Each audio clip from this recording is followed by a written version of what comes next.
on Oneness Talk Radio. We will be doing a show every other week starting today, with one exception, and that's 2 weeks from now. It's like the day after Christmas, and so we'll wait 3 weeks. So the next actual show after this one will be on January 2nd, 2021. I'm very happy to be on the Oneness Talk Radio. There's a lot of, the overall philosophy is, the oneness of all of us. And the shows that they have on, besides mine, are following that lead of oneness. So how about this show? Well, those of you that know me know that I'm an astrologer, spiritual guide, and I'd say like a soul counselor, transformational counselor. That's kind of the work I've been doing for a long time now, and still doing it. We're just recently moved to Sedona, Deborah and I. In fact, Deborah will be talking with you further into the show about today being Guadalupe Day and a couple other things. Well, that'll be later. So, purpose of the show, going along with the oneness theme. Right now, for most people, this has been a really tough year. The virus kind of burst onto the scene, and then the economy started getting shaky. Civil rights issues have really been at a high octave of intensity. And so, it's easy to just go, well, God, that's bad, doesn't mean anything, but it does. And that's what this show is going to stand for, is transformation. When you look at things from a standpoint of transformation, you're looking at the events that happen in your life in a meaningful context. You're not seeing things as just random or failure by you or someone else. It's more about transformation. So when you have a breakup of your job or of your relationship, usually it means that there's a chapter of your life that's ending and a new chapter of your life beginning. And we'll be working a lot with astrology to be able to show us how that works, how you can see transformation happening by looking at where the planets are, and especially where the planets are in conjunction with your natal chart. So how did I ever get involved in all this? I don't know, because I grew up in a pretty much lower middle class suburb of Chicago, pretty tough little town called Cicero. Cicero is where Al Capone kept his headquarters when he was doing his Al Capone mafia thing. So yeah, it was a tough city. And everything that we experience in our life is a part of us. And that's going to be what this show's about too, is taking judgments away. Because when there's a lot of judgments of yourself and other people, that means that you're canceling certain things out and you're separating yourself in a way by having that kind of a belief and that kind of an attitude. Judgment, first of all, is on us when we do it. That's the roughest judgments for people, to judge themselves.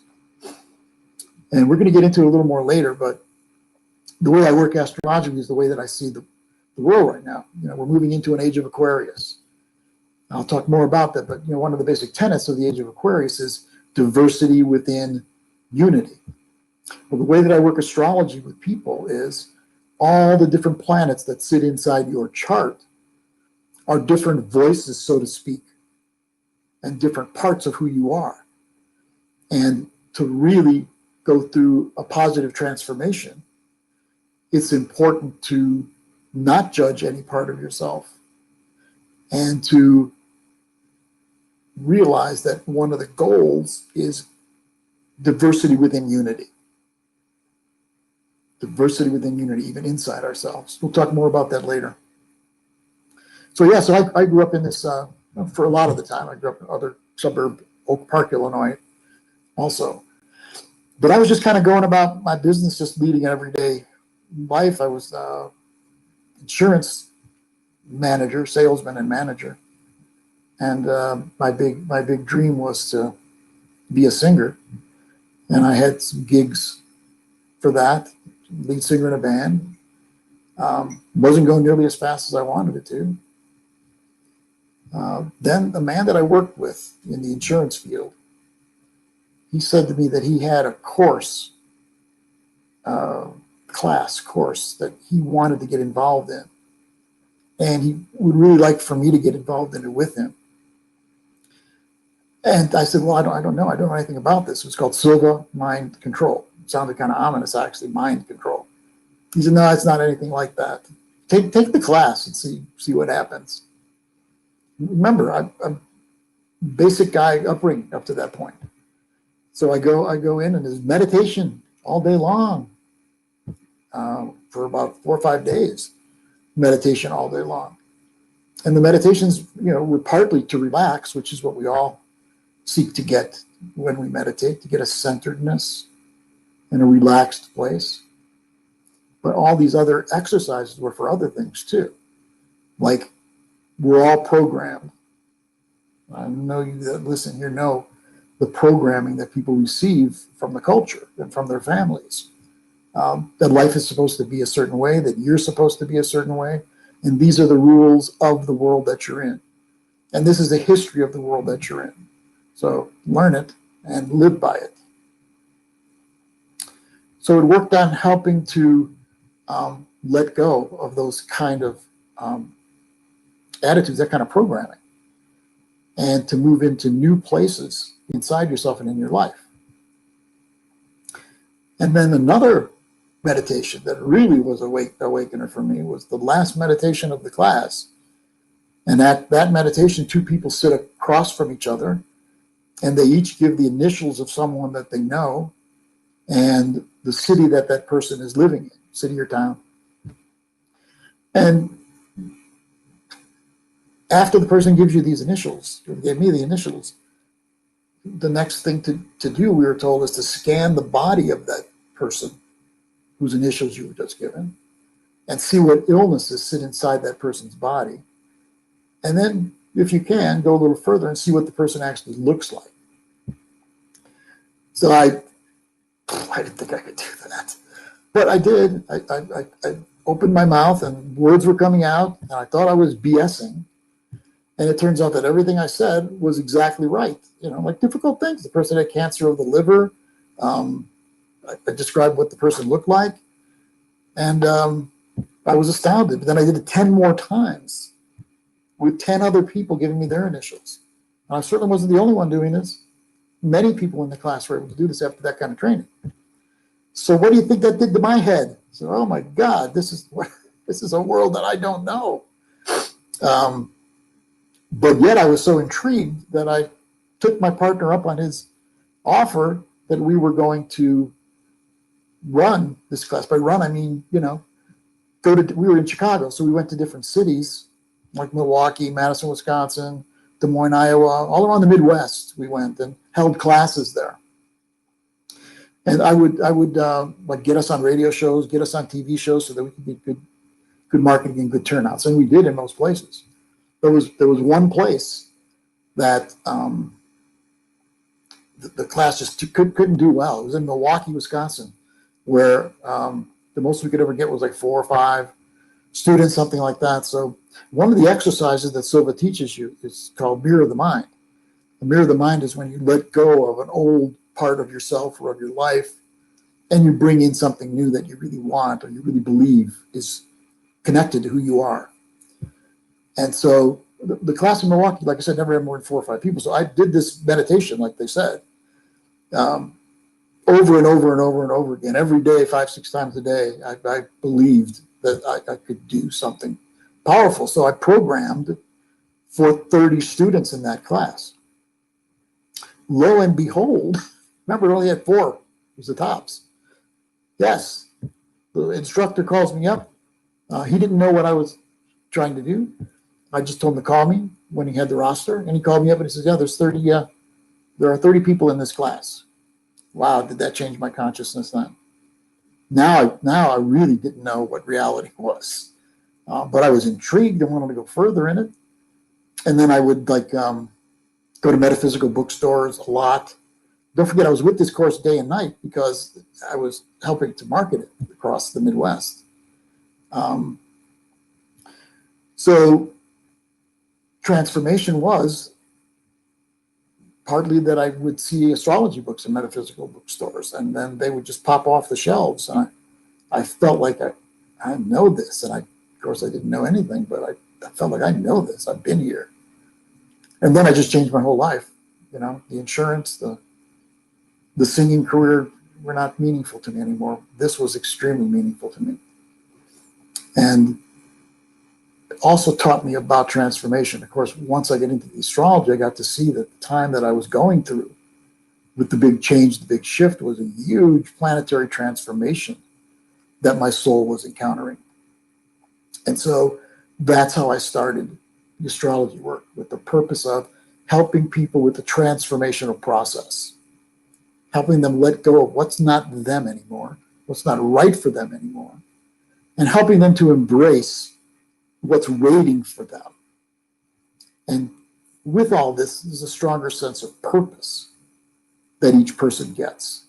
Like, things aren't just random, or doing what your mom and dad wanted you to do, or doing it just for money. Whatever you're doing, not that there's anything wrong with money, but it doesn't give you much of a feeling of enjoying your life if that's all that your job or your purpose is. And so I would help people with their getting a sense of purpose, which is what I still do.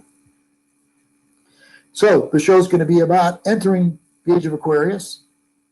It's going to be about astrology. It's going to be about transformational astrology. And then, as we're talking about this new world, this new age that we're moving into more and more rapidly all the time, it is like, it really is going a lot faster. And as we're moving into this, all of us are going to need to pay attention to what our transformational life is. And so is countries. The United States is in the middle of a big transformation now as it goes into the Age of Aquarius.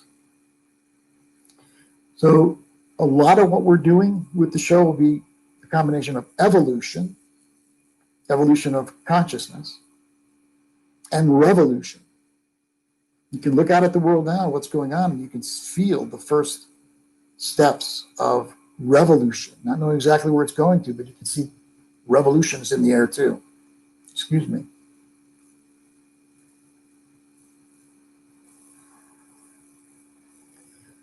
Then we're going to touch on ETs and UFOs. It's going to be a part of how we look at things. Remember, we believe that there is wholeness and oneness, and all the dots of the universe are connected, not just random, and not just scientifically placed. Astrology is about taking a look at those planets from a holistic standpoint. They not only are physically in the universe, but they have meaning spiritually for all of us. And that's a holistic way of looking at things, which, again, that's what this show will be a part of, is holism, holistic. Back to the extraterrestrial theme of this. I had a radio show on public radio in Santa Fe back in the early 2000s. And one of the people that I brought on as a guest, named Dr. John Mack, and he was interested in people being abducted by aliens. This is something that he wanted to focus on. He not only was a PhD, but he was a psychiatrist. So when he went into it, interviewing all these people, what he thought he would come out with was, being a psychiatrist, he thought they're all going to be crazy. So he interviewed people all over the globe. And he came up with, he said that what was amazing is everybody kind of had similar experiences, even though they didn't know each other. So, of course, that fascinated me too. He went on to explain that that the people that abducted the people here on Earth, had messages of, we are on the verge of real horrible destruction if we don't change. That was one of the messages given to all these people that were abducted. We humans need to do something different, or else we're in the process of self-destruction. And you know that there's a part of us that has been moving in that direction. Building nuclear weapons, not taking climate change seriously enough, destroying our oceans and our air, treating each other horribly. So that was one of the things he noticed. The other one was that there were some experiments done on people. He also came to believe that he didn't necessarily believe that people were actually in physical reality, the aliens. He believed that with some people, it was like a matter of being in another dimension. It was real, and you're connected to them, but you can't touch them and feel them. But others, were pretty confident that they were in the physical presence of someone also. So there was some confusion around what it all means to have the extraterrestrials and the abductions and things like that. So that's one theory, and we're gonna do work there. Also, a man named Zecariah Sitchen has written a lot of books about this planet Nibiru and how these are giants, and they are the true gods and goddesses that were there for humanity hundreds of years ago. And when you look at astrology, Saturn, Jupiter, Pluto, these are all God, Moon, Venus, these are all gods and goddesses. And he believes they were real. It wasn't just mythology, meaning make it up, but that these giants, gods and goddesses, came here to the earth. Where he got that notion was he studied Sumerian culture and Sumerian writings on their walls and things like that. There were like rocket ships that were on the walls, and that intrigued him. So he went further and further into it and got to understand what the language was, and came to the conclusion. By the way, that his first book is The 12th Planet, and his name is Sitchen. So he came to the conclusion that these people from this Nibiru planet needed resources that the Earth had. And they wanted to come, they came down here for those resources, but then they didn't want to do the work. And the people that they found here were kind of like Neanderthal at that time. And so he decided that they decided that a good thing to do would be to mate who they are, these gods and goddesses, and what was there at the time on the Earth. Basically, somewhere between creature and beginning level of being a human.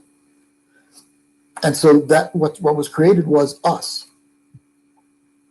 Most of you that are listening today, part god or goddess and part human, part creature. It's not too hard to envision the truth of that potential. What other creatures on this planet can develop the kind of art and music that we do? I'm not saying we're better. We're not better at all. In a lot of ways, animals are better. You can trust them to be truthful of who they are and what they want. But we do have this ability for love and for music and for art and for all sorts of wonderful, beautiful things. And that's our heavenly side of ourselves. And then, of course, we have the creature side, too. We have a hard time bringing them together sometimes. We try with guilt and commandments to bring those two together. It doesn't seem to work that well. What does work is to be able to truly integrate what each of those is without judgment. And a lot of judgment is on the creature side, because the creature has instincts, primal instincts. So our working with our primal instincts and being connected to our divine self, that's one of the main things that we can do as humans. And we'll talk a lot about that on this show, and how that's part of the transformational process. When you see a transformational planet coming into your life, what that means is Uranus, Neptune, Pluto. We're going to talk about them very shortly. Uranus, Neptune, Pluto. These are the three planets that signify transformation out of the old and into the new. They're like ambassadors from the heavens. Before Uranus was discovered in 1781, humans only saw Saturn as the furthest planet out. And some branches of astrology still see Saturn as the furthest planet out. It's not. And it's meaningful, the three that have been discovered. Uranus 1781, Neptune 1846, and Pluto 1930. Whenever a planet is discovered, it's important to look down at the important things that are going on the Earth, as above, so below. Look at the important things happening on the Earth. So in 1781, it was around the time that the American Revolution was going on and the French Revolution was going on. And that's got a lot to do with Uranus. Uranus is about freedom, liberation, equality, no more kings and queens, and rule by the people, of the people, by the people, for the people. The United States, that was being born at that time, moving away from the King of England, King George, beginning a country that's of the people, by the people, and for the people. And what's in the United States natal chart? Their moon is in Aquarius. The moon in a person's chart has a lot to do with inner values. And a lot of the inner values from this country are moon in Aquarius. So equality is a part of that. Well, I think it was really easy for the United States people in the United States to see it for them, but I don't think it's been that easy to see the whole world in this light. Nobody better than anyone else. No room for superpower countries. Equality. Equality doesn't mean that I can't be better than you at something and you can't be better than me. You know, maybe I could play a mean game of tennis and beat some of you, and good for me. It doesn't make me a better human being. It doesn't make me have more value than you or anyone else. And yet that's what we're brought up to believe, is that better and worse. My religion is better than you. Sometimes my religion is the only way. You've lost the way because you don't believe mine. My nationality, my race, is better than yours. You're inferior because we've seen that in starkly in the United States, haven't we? The way we treated Native Americans coming in here, slavery with African Americans. We've had a tendency to do that. That's one of our big faults to be transformed now, is to not be controlled by those traits. So, more about Age of Aquarius. Age of Aquarius is love and truth are the pillars of the new Age of Aquarius. They are the pillars. Love and truth. Think about that now. About the world that we live in right now. Think about the truth. It's been this last year, lies, people spinning the truth so it looks favorable for them. Spinning. You see that all the time. You look out at the world and you look at Trump's presidency, and there's been an awful lot of lies. He's not the only one.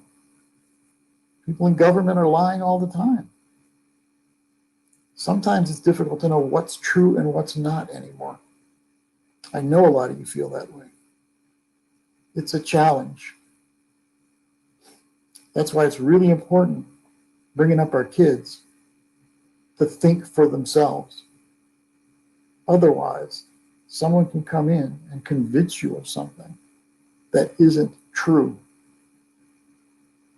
It's easy to convince someone if you scare them about the truth, or if you tell them what they want to hear for the truth.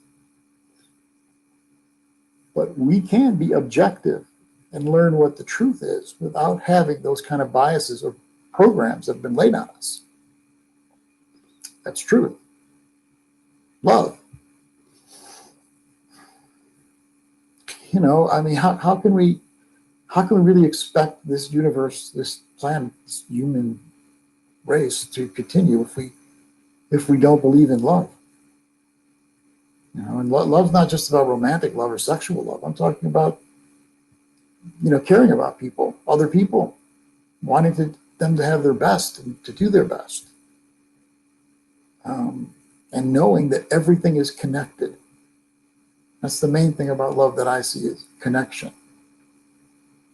See over my right shoulder there, yin yang sign, and that's one of my spiritual tenets. Is that the opposites, male, female, dark, light, they're not separate from each other. You see that yin yang symbol? They are connected.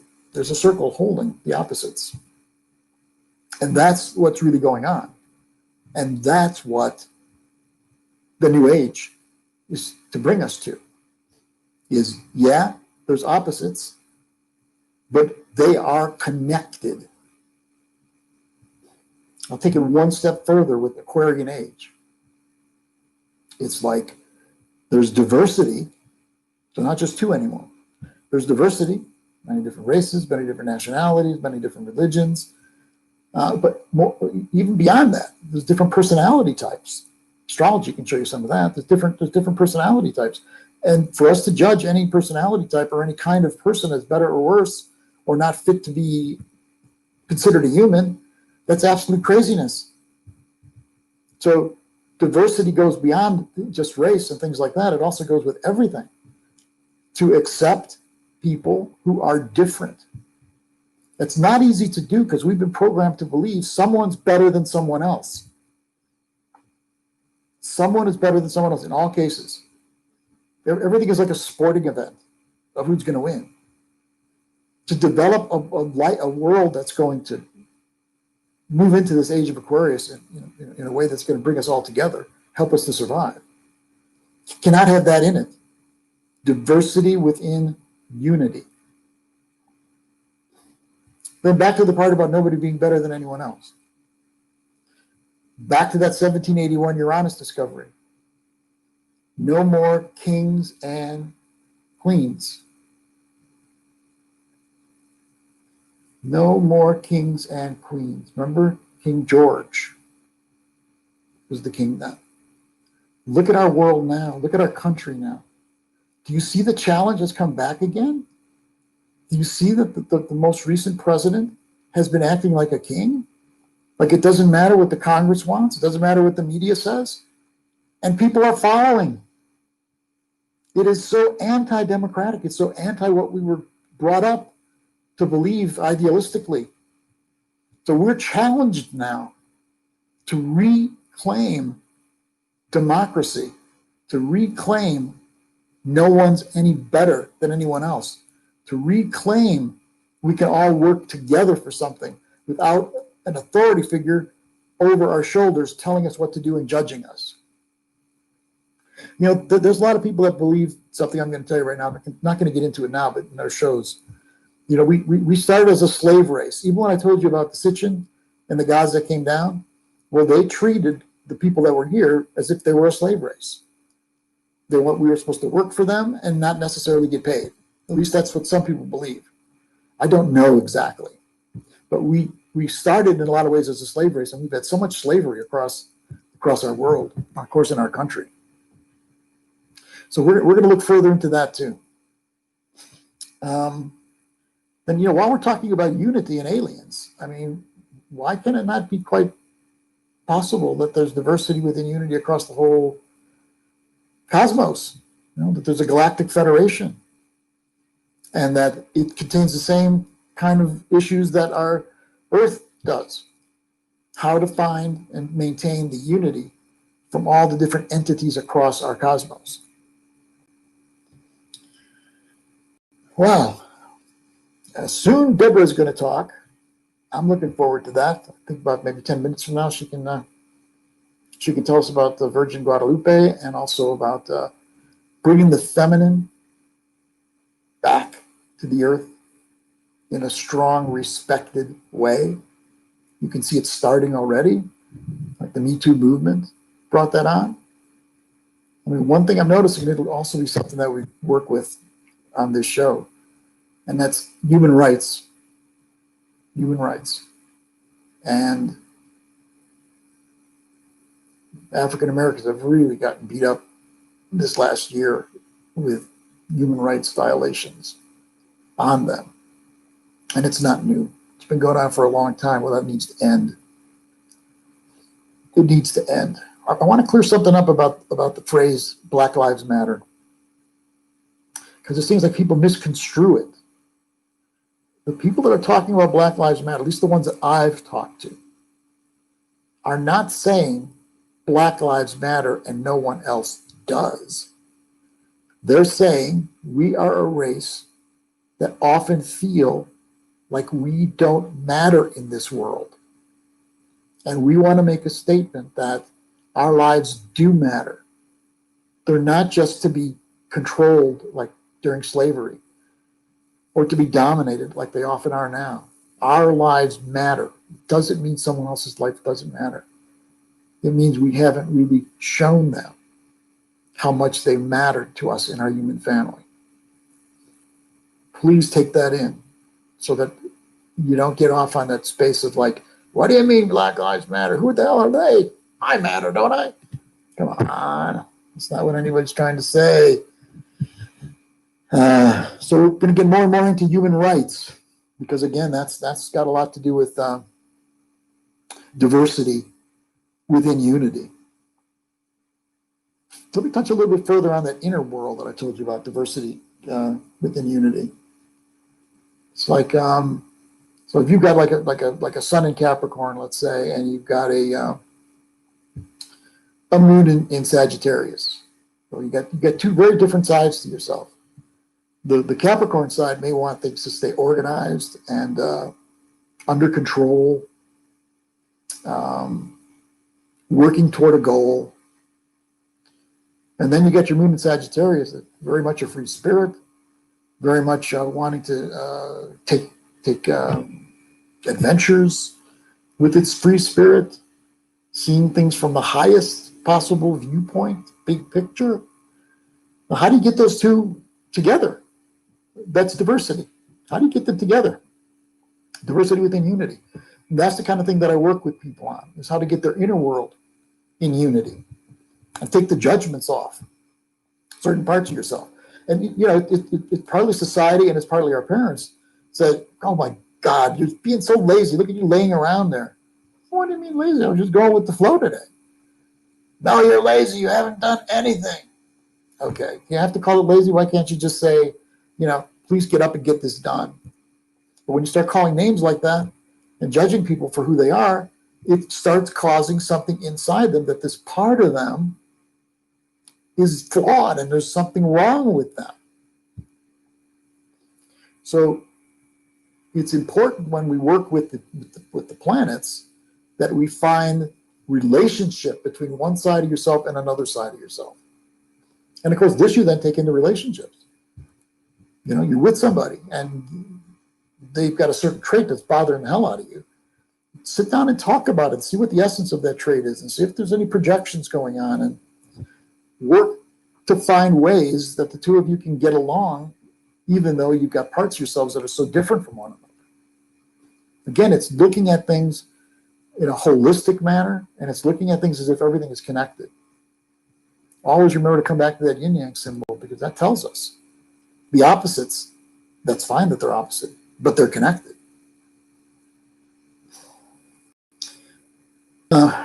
People are writing in here. I don't know what they're writing about. Santa, will I get that PS5? Sure, Nick. Okay, I see. You can see that you can write in. I'm not going to answer very many today. However, I will in the future. I'm going to be doing some mini readings on the air. So you call in, you say something that's going on in your life. You need just a little bit, like 5 minutes, a little bit of insight on.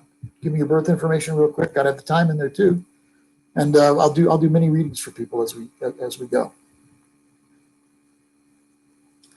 Now someone says, is this the Tommy Chong autographed couch auction? Oh my God. Is anyone showing interest in the couch? That's crazy. Please, if you're going to write some things that are helpful for the purpose of this show. So another thing that's really been challenged this year, let's take a look at the year. So first we got the virus thrown at us. Not just, it was hard to take it in because at first, it's just the flu, it's nothing. Then it turns out to be really serious, and it's getting worse and worse and worse if we don't protect ourselves. And then of course people started losing their jobs, and then the economy was in trouble. So that's something that has to be worked on. So from the economic standpoint of this, it's not just about the virus. The economy, how it's set up, needs to transform. It's really not doing that well, besides just the virus. A whole lot of people want more socialism in our economic system. A whole lot of other people think that that's like this horrible enemy that wants to come in, like communism, socialism. It feels to me like there's going to be a marriage between the two of them. To go black and white, everything capitalistic or everything socialistic, that's been tried. Now we need something that combines the two. Europe does that a little bit. They have a capitalistic society in a lot of ways, but they have, healthcare and things like that that are more about helping the people and being government run. I feel Deborah getting a little antsy over here. I think she's getting ready to talk.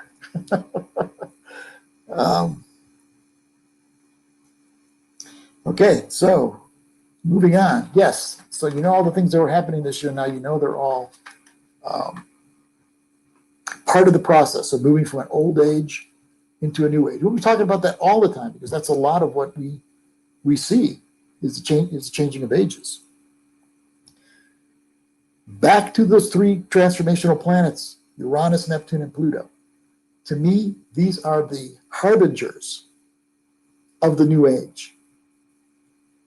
So in 1781, when Uranus was discovered, that was like the very, very cusp of this new age. Very, very cusp of it, because it's so much to do with what the Aquarian age is, what was happening in the United States and France. Remember, a big part of this is power to the people, not the kings and queens. Now let's skip forward to 1846 when Neptune was discovered. Marx came out with his Communist Manifesto at that time. Forget about the communists, not communists.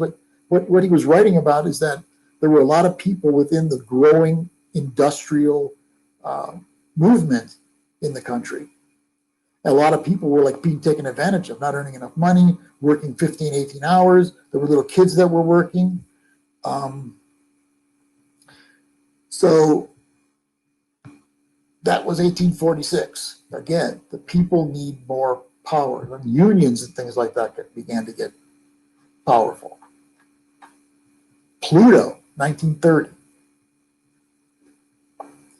Lots of different things going on in 1930 that have to do with power, which is Pluto. But Gandhi fought for liberty for the Indian people and non-control by the Indian government, to get the control of the Indian government away. He had the salt riots, protests, I should say. And not long after that, England started to know that what it needed to do was to let the Indian people go, get their troops out of there, get their influence out of there, and let the Indian people take care of it themselves, their own place. So you see that happen again. French and American Revolution, workers, rights for workers, power of the people in India, all across. They are the ambassadors of this new age. And when they're in your chart, it means you're going through a transformational process. And now I think Deborah needs to speak to us. So I'm going to pass this on. Thank you all for listening.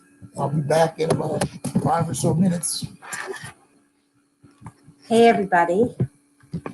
This is Deborah Alelia, and I'm going to bring to you, in some of Leo's shows in the future, information,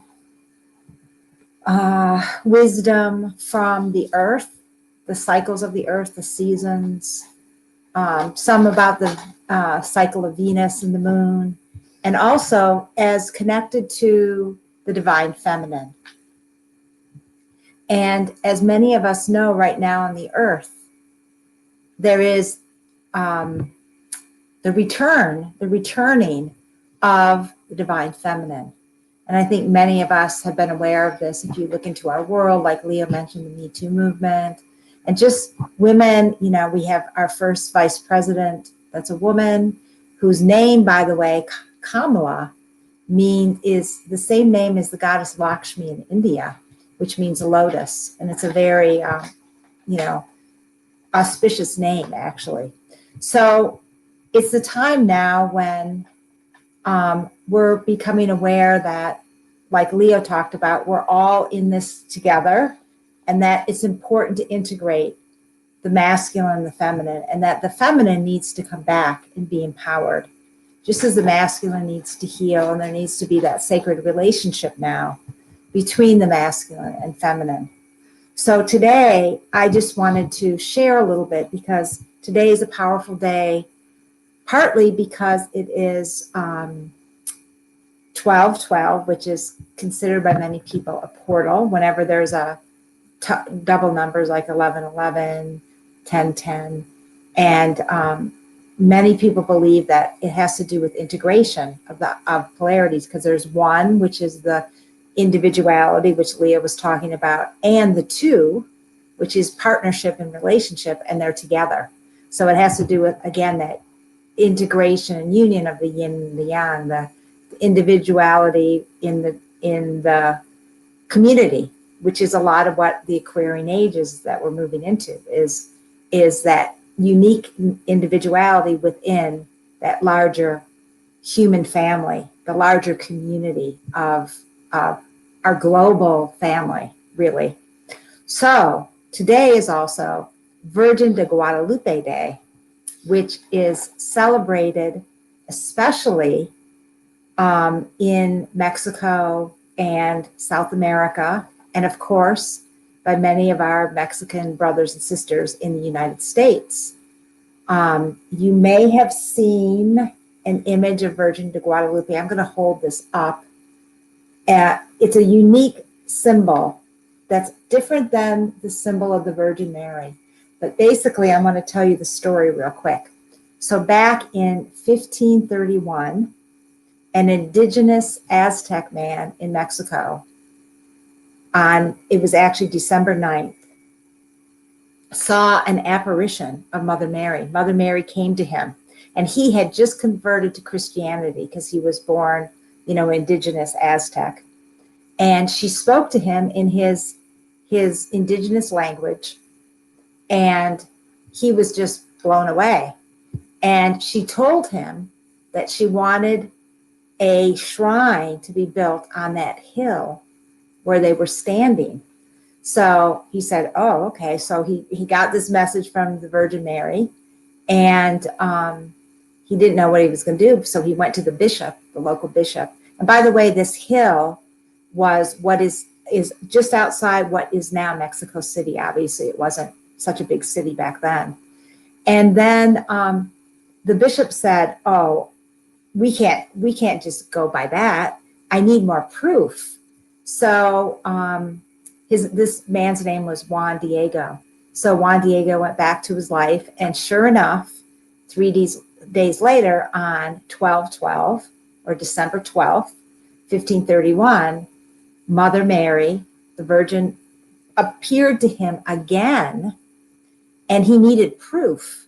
So she said to him, she guided him to go. It was it was the winter, it was cold, and she guided him to go pick pink roses to be a proof and a sign that he really did witness the Virgin Mary. So she guided him. He collected all these roses. He wrapped them in his cloak. He went to the bishop and he opened his cloak, and dozens of pink roses fell out. And there was also an image of the Virgin Mary inside his cloak. And so the bishop said, yes, I believe you now. So there was a church.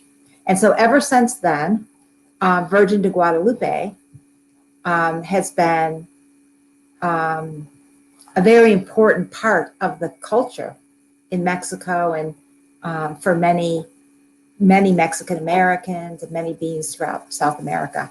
So today we honor the compassionate, loving energy of the Virgin de Guadalupe. Like I said, also the Virgin Mary. But if you look at the image of her,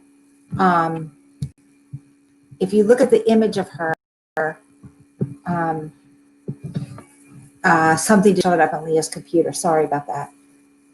She's actually a combination of Aztec and the ancient Aztec goddess of the universe, with the rays of the sun coming out of her.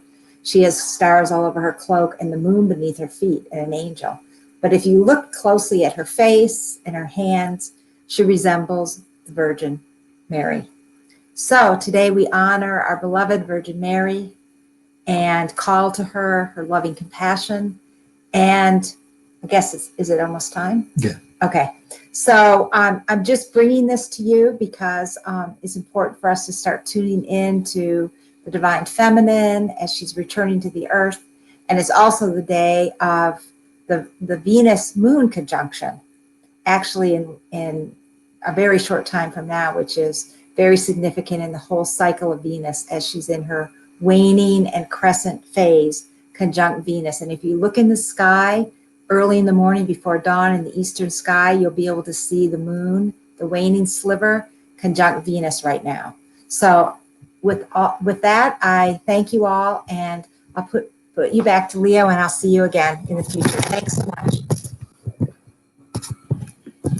Thank you, Deborah. You'll be hearing a lot from Deborah as our shows go.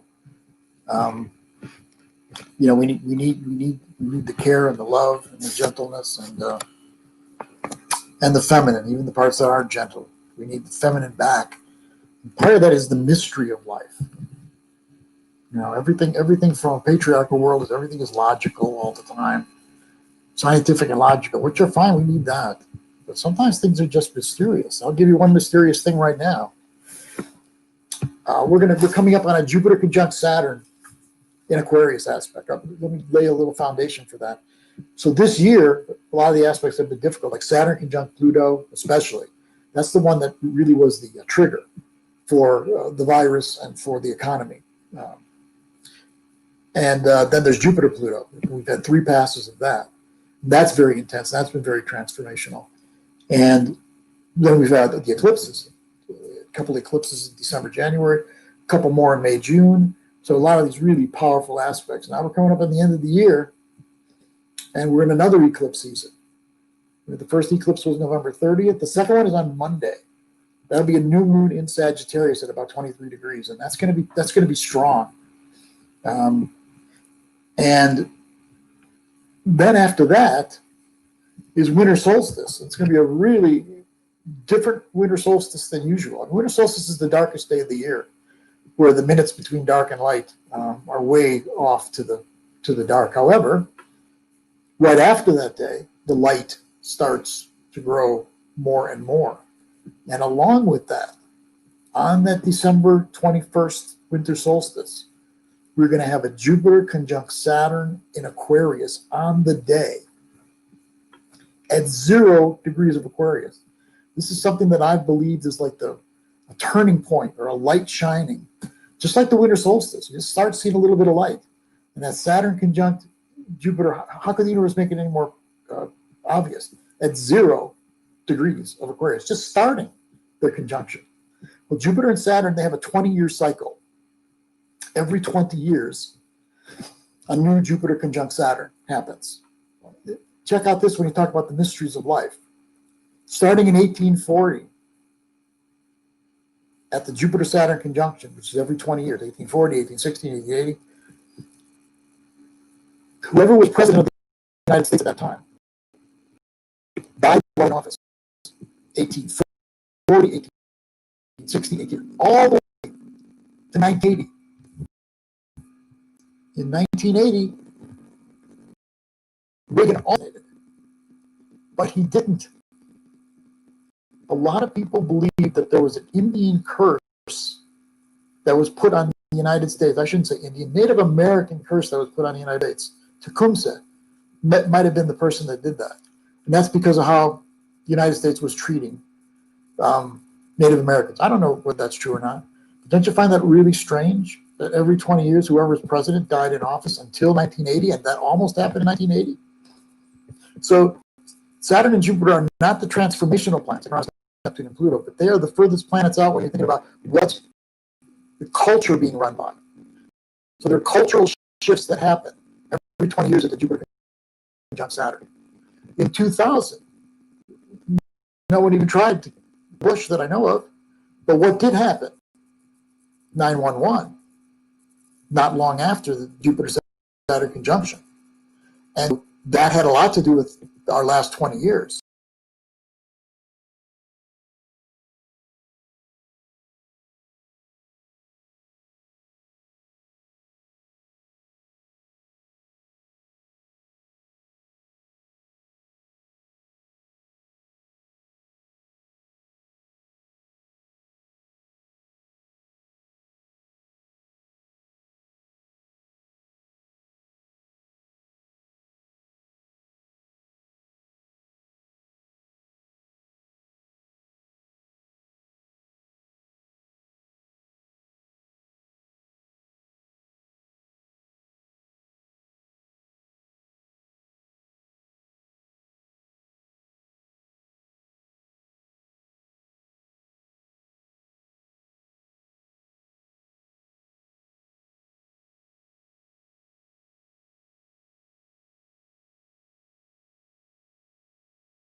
It's Leo, back at you. I hope you've been staying with me.